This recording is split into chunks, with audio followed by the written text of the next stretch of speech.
Tensions with China have increased over the South China Sea, Hong Kong, Taiwan, trade and human rights. And yet the EU is a close trading partner and needs cooperation to combat climate change. The EPP Group calls for a balanced approach. There are things where we need China, climate, terrorism, other things.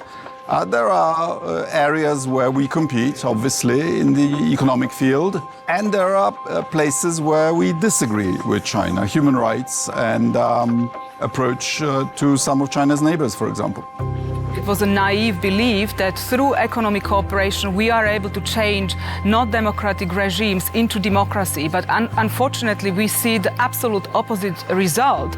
We see that through this economic cooperation, these powers or these regimes are getting stronger. Most immediately, MEPs say the EU must send a message to China's president about Russia's war in Ukraine and Beijing's threats against Taiwan. If they feel that Russia will get away with it, they might feel encouraged to conquer Taiwan. As Xi Jinping deliberately and expressly did not exclude violence to act what he describes as reunification. China should be considering twice what effects it might have if they go the violent way. China could also put pressure on Moscow to end the war.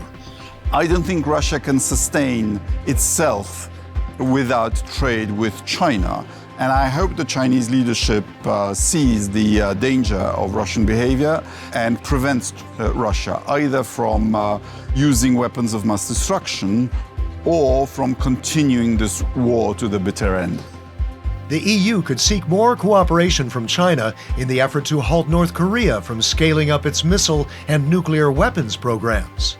It's not in the interest of China to have a little satellite that is a loose cannon or an unguided missile in the real sense of the words, because North Korea is perfectly dependent on China, so they have a leverage. The EPP Group says the EU should also defend a level playing field when it comes to trade and investment with China, that it should reconsider preferential trade with Hong Kong and stand firm on human rights. We need to look at the privileges of the Hong Kong's Economic and Trade Office in Brussels. We also need to look into the EU-Hong Kong customs agreement. We have to look into the EU support of Hong Kong's membership in the World Trade Organization. And we also have to look into the extradition treaties the EU member states have in order to extradite people to China. We should confront China when it violates international law or agreements, when they don't abide by the rules set up by the WTO, so stopping products that have been produced not according to the real costs but dumping, or when they imitate our products. MEPs say Europe's strategic infrastructure is at stake and needs EU action. China controls part of our container terminals in European ports. For example, in Rotterdam, 2/3 of container terminal capacity is owned by Chinese and Hong Kong-based companies, and I see that as a risk.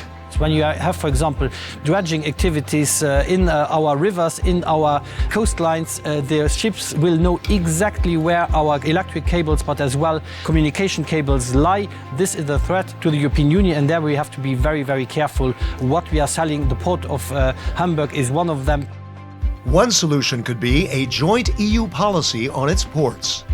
We should simply stop selling out our European ports to foreign powers. We need a European port strategy, because there's nothing wrong with free trade, but there's no reason to sell out our ports to foreign powers. What I believe is absolutely necessary is to diversify our supply chains, not to be dependent to such an extent from a totalitarian regime like China, and to, by this, show our also economic strengths and support cooperation mainly with democratic countries.